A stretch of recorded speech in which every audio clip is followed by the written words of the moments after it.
Go.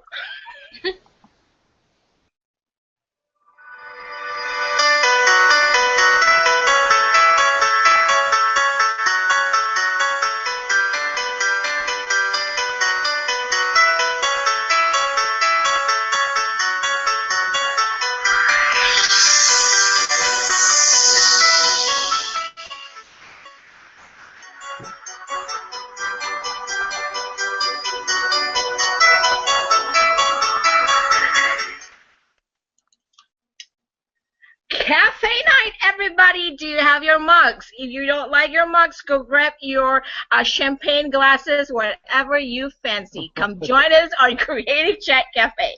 We are excited tonight. I'm super excited. So I have a couple people here on the screen, as you can see, and we actually have a co-host, and one of our team members is also on board tonight. So we're going to have loads of fun and loads of laughter. So join us tonight. Grab that mug. See, I'm already spilling. So if you think this doesn't have anything, I have water in it, folks. You know, I'm already spilling stuff on myself. But anyways, welcome to Creative Chat Cafe again. It's Wednesday night, cafe night here on Hangouts on Air. And if you've never been to one of our Creative Chat Cafe, so this is going to be a treat for you because my co-host for tonight is Bill DeRosa from Talking Finger in Connecticut. Woohoo! Can we have some clap, people? Woo! So, Bill, welcome to Creative Chat Cafe. I know it's your first time with us on Creative Chat Cafe. If you saw our description, we kind of use this platform as a way for us to provide information and training, to everyone who's interested to kind of market and manage a business online. And also, we kind of give them, ways to increase performance and productivity. So tonight, we're going to talk about something that I know it's a topic of what you do on a day-to-day basis. It's social media, and you and I know if you don't have social media in your business these days and you don't use it, right, you might be a little bit behind and may have to catch up. Am I right? Absolutely, yes. Yes. Absolutely. So tonight, I actually have Bill DeRosa here. We're going to talk, the topic for tonight is 5 easy ways to integrate social media into your marketing plan. So, Bill, you've been with, when did you start Talking Finger? Well, we started in late 2009 and actually became legal in towards the end of 2010 with the LLC and everything. So it's been a few years now, and before that it's been 20 years in advertising and marketing traditionally. Is there a story behind that? Because I know you have a partner in the business, right? No longer. I don't know if you knew, but I did buy Eric out. Still best of friends, but he wanted to go back to school. He wanted to get his master's degree and everything else like that. So he took a step out for a little while with an option to come back in. So it's really just me and my employees right now at this point. But yes. No wonder you're running like chicken, like no heads, like I was today. Yeah, exactly. I see myself running like a chicken, no head, Yes, But yes. yeah. So maybe you can start us off tonight a little bit before we get into the the five steps, right? Or the 5 ways to integrate social media into a marketing plan. Maybe you can probably share with us a little bit about why social media is important, because I know in our business, I think social media has helped us grow faster and reach our audience often, and because people are so on the go these days, and I feel that if I don't incorporate social media marketing in our marketing strategy, I think we're going to have to play a lot of catch up. Yeah. So maybe you can share with us a little bit, and our audience, of course, why it is so important these days. Yeah, absolutely. I mean, it's a really multi-stage approach. I mean, it really helps build a loyal audience of subscribers, which you just don't get with a lot of traditional marketing and advertising. It helps provide feedback for businesses and organizations of what's working and what's not. So you're constantly getting what we used to pay a lot of money for, is kind of like a market research of our customers' happiness scale and things like that. It's always a direct link. We still use email marketing and all these other things to connect with people, but this is almost a connection almost like on a daily basis all the time, because like you said earlier, people are always on their mobile devices. They're always checking Facebook. They're always checking Google+. They're checking in on these apps all the time and being social. So it is like a continual conversation with them. And it's also how, more and more people are just communicating in this world. Less and less people are getting on the phone to say hi to their friends to find out where they are. They're jumping on social networks as groups. Exactly. There's this whole thing about people saying that, we have this societal disconnect because of these devices and everything. And, I kind of look at the opposite way. I can't say how many times what we've seen a friend has been on Foursquare, and we say, hey, they're at this bar or they're at this restaurant. We text them. We say, hey, we're going to stop by or something. So, I think it's just how people look at it. And most importantly, the youth. I mean, the youth, marketing always follows trends. It follows youth. And it follows technology. And if you look at just those two items, the youth are all on social networks communicating continually on their mobile devices. So, when you look about a future, and I always look forward a couple of years for a business, it's great to look at the here and now. But when you think of the youth as the next CEOs, the next entrepreneurs, the next business owners, this is how they grew up communicating. And some of the things we do now are just not going to work. So it's not too late to get into social media and really start doing things, but you have to start soon, or your competitor is going to grab a ton of market share from you. Absolutely. Talking about youth, that was where I was going, because I was just going to bring up the fact that I was at my friend's restaurant, and he had to bring his kids to work, and all I see is them on tablets and phones, and I'm like, what are you doing? How old are you? You've got Facebook? Really? How old are you?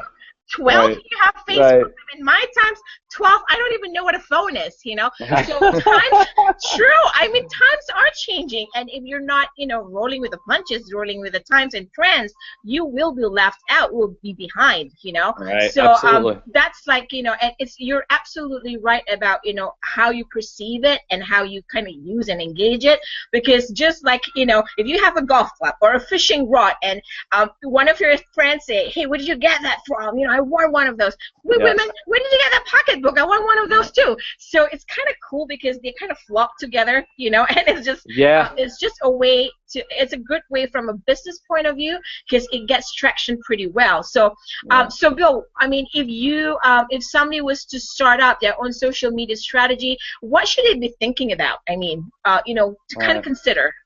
Yeah, you mean to kind of like start off and understand where they need to be and such, correct? Like, starting now, or even if you're in it, whether you are starting out now or whether you're already immersed in it and you don't feel like you get results. One of the first things we always try and tell people is to understand your target audience. You really have to collect a lot of demographic information, understand who your target audience is. And what that actually does, that's the first key component, because then you understand which social network you should really be using to communicate with them. And it's not always just Facebook, and it's not always just being on Google. If you're selling a product to an 18 to 25-year-old group, you probably need to be like on Instagram or Vine or the platforms they're using, because your audience, your target audience, is on that platform. Same thing with, some businesses just don't get any success, and they probably will never get success with Facebook because their target audience simply isn't there. Or if you're targeting to women, you need to be on Pinterest because that has a huge women population and very high income. So understanding your target audience really dictates which social networks to be on. So I think all businesses need to take a step back, whether they've been in it for a while, they're just starting out, and understand that so they know where to have conversations. The other thing, which is actually going to be part of the 5 steps, is tying the social and traditional, I think, is imperative at this point. They cannot live in 2 silos anymore. You cannot have your traditional marketing in one hand and your social in another and your PR here and this. Everything really needs to have a solid integration with everything. And lastly, as a quick point, is also the content strategy. Once you understand where you need to be and who your target audience is, you need to know what to say to them, what's going to send off buying signals subvertly, but what's also going to, more importantly, engage them to stay with you and build brand advocacy and awareness and all these other things. And talking about that, it reminds me of something that we were considering in the beginning. Of course, you and I know doing social media, this was just what I was talking about the other day in downtown New Haven at the Grove, which is a co-working space, and every Tuesday they have the social media thing. And one of the biggest discussions we always hear is people saying, do I really need to be on all platforms? And I think that's what you just mentioned. Yes, You don't need to be on a lot of them. Just because you're on all of them doesn't mean you're going to find success. Social media, one of the problems with social media is you can waste a ton of time. You can go 2-3 months, and especially if you're in a business organization, you have to answer to somebody about money being spent and everything else. So after 2 or 3 months, if you're not showing an ROI, what are you going to do? You're going to keep going? So yeah, it's really about focus these days. Years ago, it was about getting as many likes as you can, as many followers. That was the infancy of social. It's no longer a game, and it's not playtime anymore. It's really understanding it as a true marketing source and treating it that way, the way you treat every other piece of marketing out there. And that's really how you find success. And I think that's your very first point that you are sharing with our audience tonight, the 5 easy ways to integrate social media into your marketing platform. And you mentioned in your number 1 here, because I have, I'm looking at a note here, but you're saying utilize continual cross-platform marketing. And it's true. Sometimes people just, they don't have the resources. They think that they just, don't want to do it all. But, they think that they only post once and then that would happen, build it, and they will come. And I'm like, no, it doesn't happen that way. Josh, you know this, right? You know I'm not lying. We're not lying now, because Josh is our social media coordinator, so he just came on board our team. He's very talented, and he picked up real quick. I mean, I'm surprised. And see, I told you, I always. Why are you surprised? Yeah, come on. Come on. Because I think the way I was trying to teach him, he was already like, his looks on his face, like, I don't know if he gets it. He's probably having a mental breakdown now. But I think he could probably relate now, right, Josh? I mean, like what Bill was saying, utilize continual cross-platform marketing. It has to happen continually. You can't just do one day, one post, and then tomorrow, I don't feel like doing it. I mean, it's continual, day by day, daily posts and daily reaches, and like you said, doing the content that's gonna grab people's interest. Doing videos, doing photos, doing infograms, or all those things are going to capture the interest, as opposed to just a boring, 2-sentence content that says, come look at our website. I know. And the opposite of that is, it's not all about funny kittens up there either. Absolutely. Absolutely. That's the other mistake I see sometimes. And if I can take a 2-second step back, also about the, this first thing that we're talking about is the cross-platform marketing. Yes. It's also a lot of making sure that in your emails that you're referencing a Facebook page. When you make a blog post, you're referencing your website. All the marketing, everything you do, even print ads, you want to make sure that everything is all synergized together, have a kind of a branded message, and like also move people. Yeah, and it's also, people are discriminatory this day and age about how they want to connect. And the idea with being on a lot of different marketing platforms is you're giving the consumer the choice of how they want to connect with you. So if they like the traditional advertising, which still works for certain audiences, you have to incorporate that, but also let them know that there is a Facebook page that if they decide that they're going to go to social, it's there. Absolutely. So what's Sorry our to cut number off 2? your drink. Go ahead, take a drink, Jeff. It's okay. I started talking, I saw the cup go down. I was like, we'll be really happy people by the end of the call tonight. There you go. With the caffeine, with the champagne, this is pretty creative, folks. So what's number 2, Bill? I know you have a number 2 for 5 easy ways to integrate social media into the marketing plan. Yep, and it's social contests and things like that. Now, this does not work for every single business out there. Not every business can give a kind of a giveaway, but most businesses can give some kind of an offer of service or something like that. And one of the good things about giving an offer or a sweepstakes or a contest on Facebook or Google, or however you want to run it, or even Pinterest or anything, you're collecting a ton of data. Because people are getting more and more used to giving data, especially basic things like an email address, a zip code, things like that, you're collecting a ton of data with these contests and kind of offers and such because you're asking for this information. What that does is it kind of feeds back to number 1 with the cross-platform marketing of even traditional ads and radio and all that stuff. The more data you can collect, it all synergizes back to the earlier thing of understanding your target audience and where to reach them. So now what you're doing is you're collecting data. For example, even just collecting zip codes can give you good feedback about if you're going to do a print ad. Well, which newspaper should we put it in? It seems like we have a hotbed in I'm going to speak about Connecticut just because it's easy right now, but New Haven County, it seems like we have a lot of zip codes. So maybe we'll choose New Haven Register as opposed to a Hartford Courant or something. So, these kind of contests and things like that, it's not always a targeted thing where it's going to really improve the social per se, but the back end for data for other advertising and marketing, which is this is all about, it helps with that.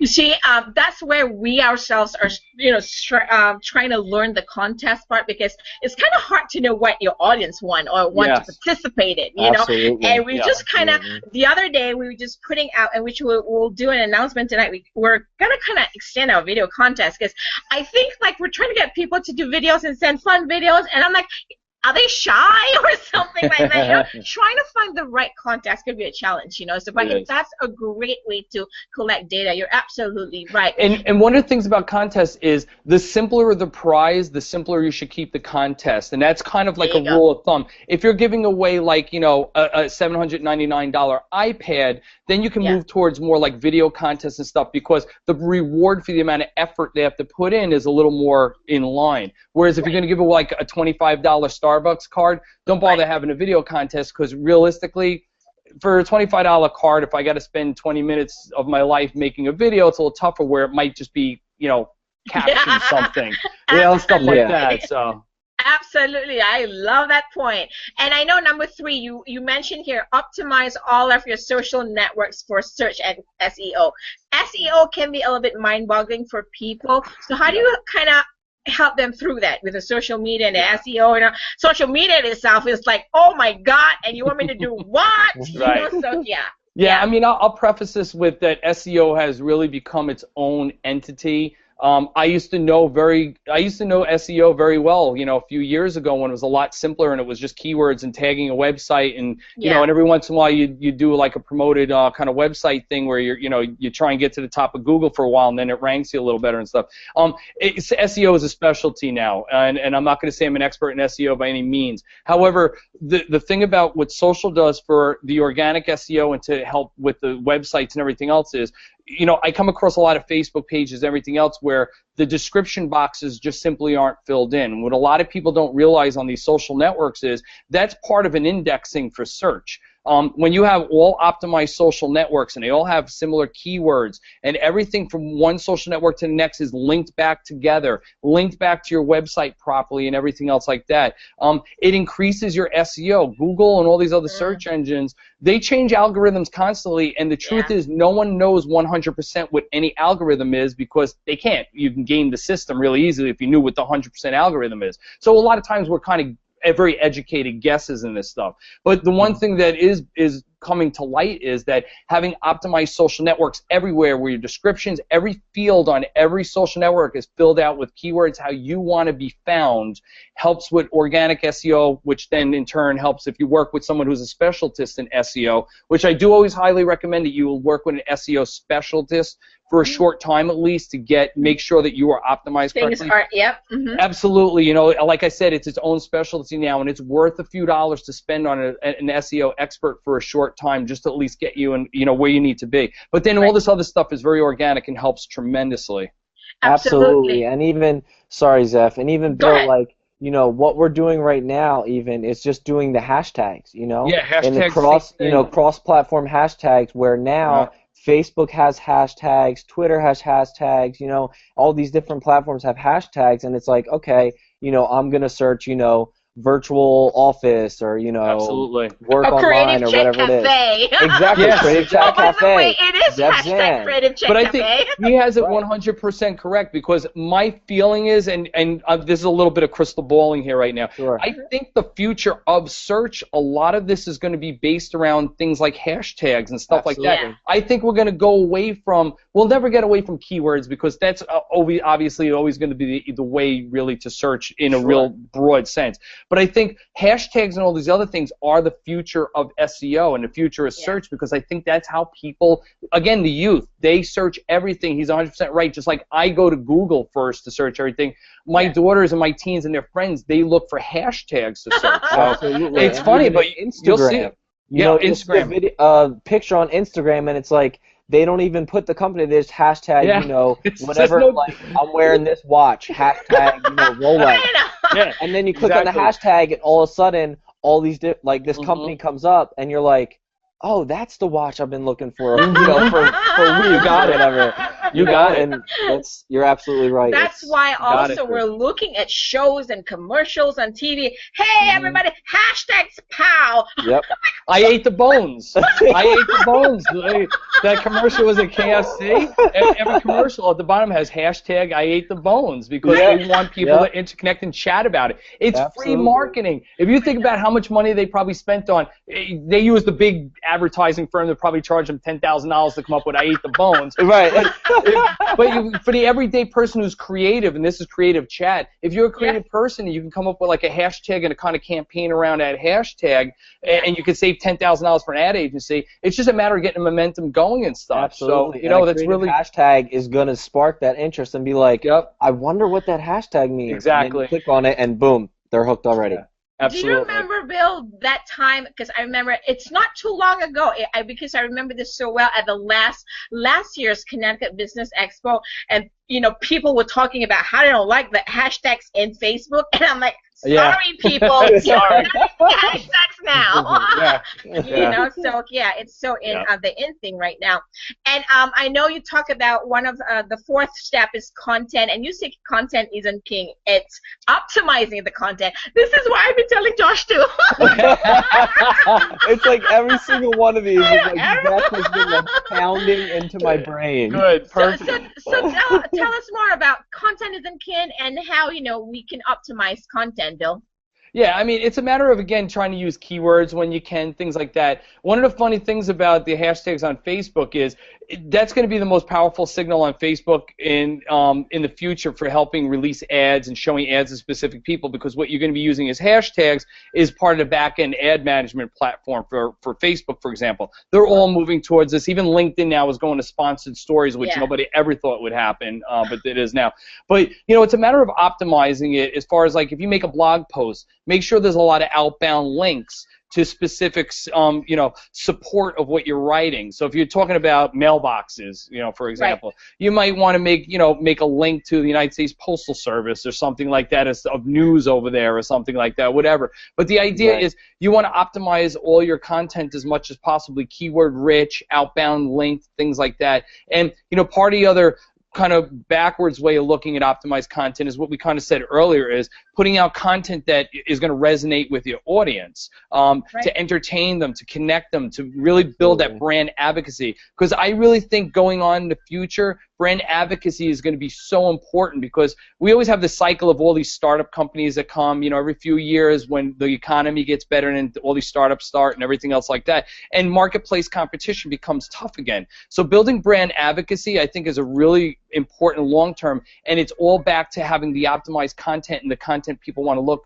So there's a couple of different ways to look at optimized content, both from a consumer looking at the content, it's optimized for them for it to resonate, and also optimized for search with outbound links and using right references and keywords and such like that. Content's going to be indexed more and more as time goes on. You're going to, you know, as the algorithms get better and software gets better and programmers get better, which always just happens, you're going to see the ability to actually go into what somebody wrote as content, be able to pick out the words within that content, even if they're not hashtagged and everything, but you're mentioning, for example, social media a lot in that piece of writing. That's going to be part of search in the future as well. So start now. Start thinking about that. Always think about the future and where it's going. So basically, in all social media, you just have to really pay attention to your outbound and inbound links too, because that's the biggest thing about social media, creating the traction between the two, you know, the two-way street thing, right? Absolutely, you got it right on the head. Yep. And I know email marketing, right, being the last one, it is a way to, you know, integrate social media. And have you had clients just coming to you saying that, you know, I'm not getting traction with my email marketing? Are you getting anything like that? You know, email marketing is one of those things that I think people might be doing it wrong a lot of times too, though. I think they're still doing email marketing back from when Constant Contact first started, where they feel like email marketing is their license to do push marketing all the time and just continually sell. So the people a lot of times that I see complain about email marketing, I think, are using it too much for a push marketing, because they figure, I got social, I got all the stuff where I'm doing engaging, so I'm going to use email marketing to sell my product. And I think that turns people off now these days as much on email as it does on social. I think people are starting to get more in tune with more of a conversation and engagement and getting valuable information from you more so than being sold to. So I think that's why a lot of people, because we use email marketing and we do find success in email marketing because when I do my emails, and I'm not saying just I'm doing it 100% right or anything, but I find that when I put out my emails and two of the articles are really informational, like, should I use Vine versus Instagram, as my lead in article, and then I do another helpful, here's a link to my video I just did on how to use Facebook ads management or something. And then my third article is more of, hey, don't forget, we can offer consultation services, blah, blah, blah. So I think if you're leading in with that kind of marketing on an email, I think you'll find better success. Open rates are down. I mean, we all know that. Yeah. I mean, all the analytics I see, they're all open, But I think it's almost like a hand-in-hand kind of like circular 22 on there. But I think it does work if you do it the right way, and it has a lot of value. Yes. In fact, it was so funny talking about email marketing. I was at a networking event last night with a LinkedIn group, a pretty big one in Fairfield, Connecticut, and there was this girl whom I met almost 2 years ago, and she came up to me. She says, I love your email. I'm like, who are you? And I think the approach that we've always, approach our email marketing or newsletters is images, and we really link a lot, coming back to us, and we do have a little bit higher rate, and I've been tracking it. I'm like, oh, okay, because our newsletters get a higher open rate only because they have like images or links to videos to us, so it kind of really creates that click that follow through. So you're absolutely right about that. Is how you design it, also how you put all your social media links in it, because if there's no follow through, there's no inbound outbound links, it's just not gonna be the best platform for the selling emails work fine for retail, like Ocean State Job Lot puts out an clearance sale. Those get a ton of opens. Those open rates on that are tremendous because they're giving that's retail, and it's like, oh, I can save $5 on toilet paper, so it's like everybody needs toilet paper, so it's but for traditional business like us and entrepreneurs and things like that, you're doing it. That's the right way to do it, is to give value and information and help people, and then the selling comes kind of after that. Absolutely. Yeah, because the scary part, because everybody they think they use email marketing to sell. I'm like, really, people? You don't want to be sold to, you don't want to get that, so you don't want to send any of that. So, Bill, I know we talk about all the 5, which is number 1, utilize continual cross-platform marketing. You have number 2, social contests, sweepstakes, giveaways. Number 3, optimize your social networks for search engine optimization. And then we talked about content, and content is just not king these days, but optimizing your content is, right? Yes. So, and we also talked about email marketing. So these are the 5 ways we can integrate social media into our marketing plan. Is there anything else that we should be paying attention to a little bit more? Yeah, absolutely. As a little bonus, I speak to a lot of web developers. I speak to a lot of people who are web designers and stuff like that. And one of the mistakes they actually tell me that they see a lot of people who use template type website things and stuff like that is they'll just simply pick a Facebook icon, and then they'll copy their URL from the top of Facebook, facebook.com/talkingfinger, whatever it is. They'll paste it into the back end of the website, and they think they're done because now they have a link from their website to Facebook, for example. Right. The proper way for that to be done, and most web people who are savvy will tell you this, is you need to get the generated codes from Facebook, from Google+, these type of things, even the verifications from Google and stuff like that, as the way to connect the two together, because those codes also trigger the back-end analytics, for example, on Facebook for insights.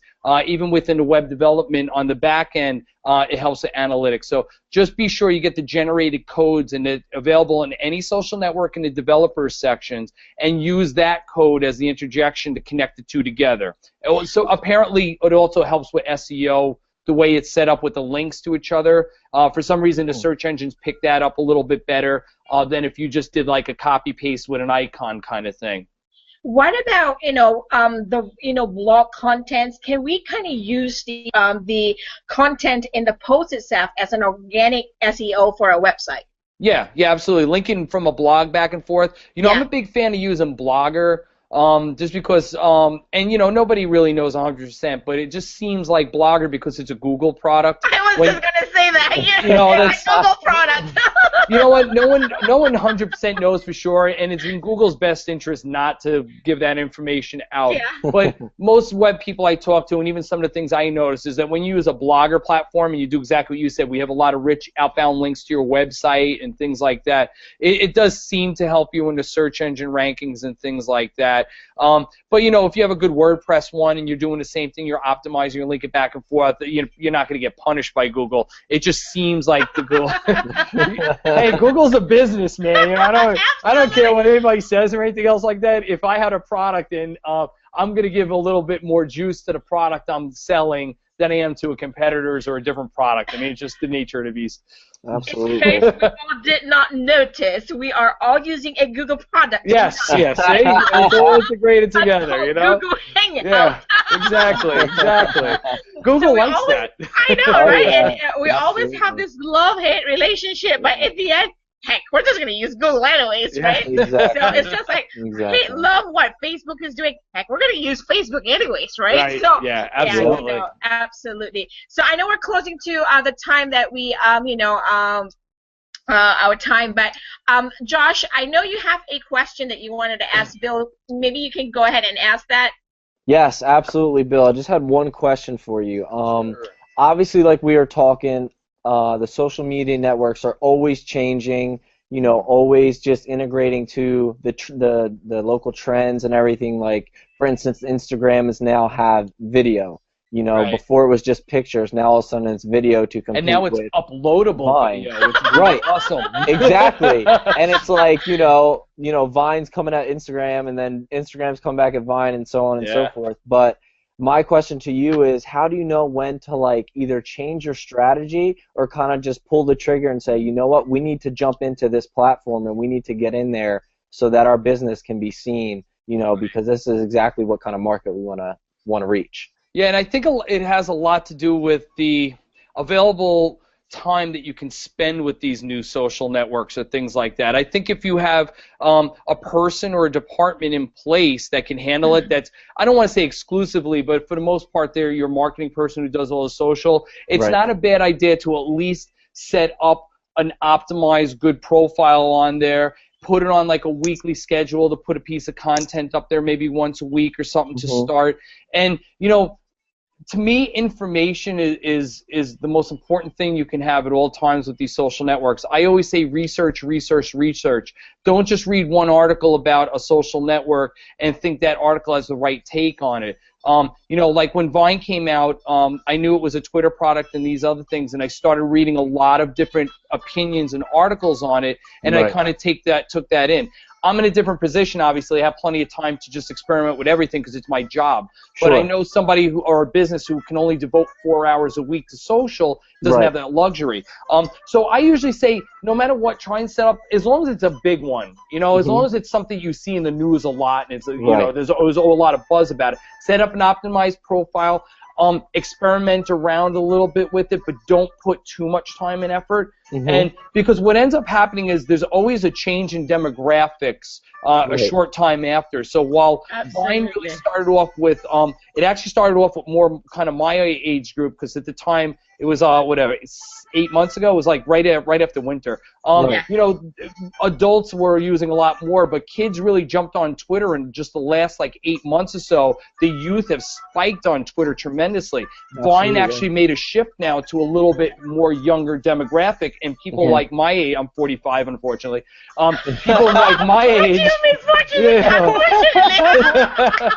but you know, people my age kind of almost didn't jump off it, but stopped paying as much attention to youth. So I think there's always this vet out process too for a little while of understanding who the target audience is, and that's why I say don't put a lot of eggs in the beginning. Let it kind of level off so that you understand we get good results with analytics of who the target audience is, and then you can really make a determination to dive in head first or not. It's never really too late to join a social network per se, as long as you join within the first 3 to 6 months, because the one thing you don't want is you don't want competitors to grab a large market share either. Right, and then you jump in and there's nothing. Yeah. and then they've already built their brand advocacy. So it's a very fine dance, and I don't think there's any really black and white answer per se, but I think that's a good method to follow, is to get on there, do something for a little while, check it out, let the playing field level out, and then go hardcore or just put it ancillary. Absolutely. Awesome.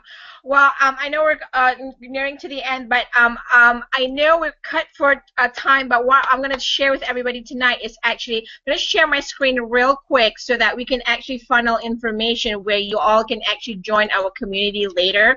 So Entrepreneurs That Soar, actually, this has been a struggle between us starting just a Creative Chat Cafe page or community. So what we decided is actually we have just built a Creative Chat Cafe community right here. If you go to our Google Plus page and look for Entrepreneurs That Soar, make sure you're following the page that has these happy people right here, all right? Because we're all happy people. That's right. And join. Follow us on Google Plus, and also join our Creative Chat Cafe community here. Where we're going with this community is we're bringing all our posts show conversation right here. I'm sure there are many people, who would like to continue the conversation with Bill, myself, our team, so join the community, and we're going to actually follow up with our conversation for the shows here. And as for tonight, if you would like to actually, get more information, about Bill and his company, Talking Finger, just go to talkingfinger.com, and this is his website, and this is Bill's LinkedIn page. That's Bill. So, woohoo! So, folks, please use this information that we have for you guys. It's every Wednesday night. It's training information with some of the top leaders in the marketing and management industry. Our goal is to provide you the information so you can actually, increase performance and also your productivity. So, in saying that, we're actually going to close the night, and next week we're going to have another show. Let me show you the Facebook page. If you guys are not on Google Plus yet, we also have information about all our Creative Chat Cafe events on our Facebook page. So go to Entrepreneurs That Soar on Facebook, and next week is Creative Chat Cafe features 5 important goals to set when developing content. So if you heard Bill talk about content isn't king, but optimizing content is king, our partner in Alabama, Kenya's going to kill me because I forgot her name. Kenya Halliburton with My Content Planner will be with us next week. So, folks, thank you so much for being here with us tonight. You can watch our show, a replay of the show, on our YouTube channel, Entrepreneurs That Soar. And Bill, thank you so much. Thank you.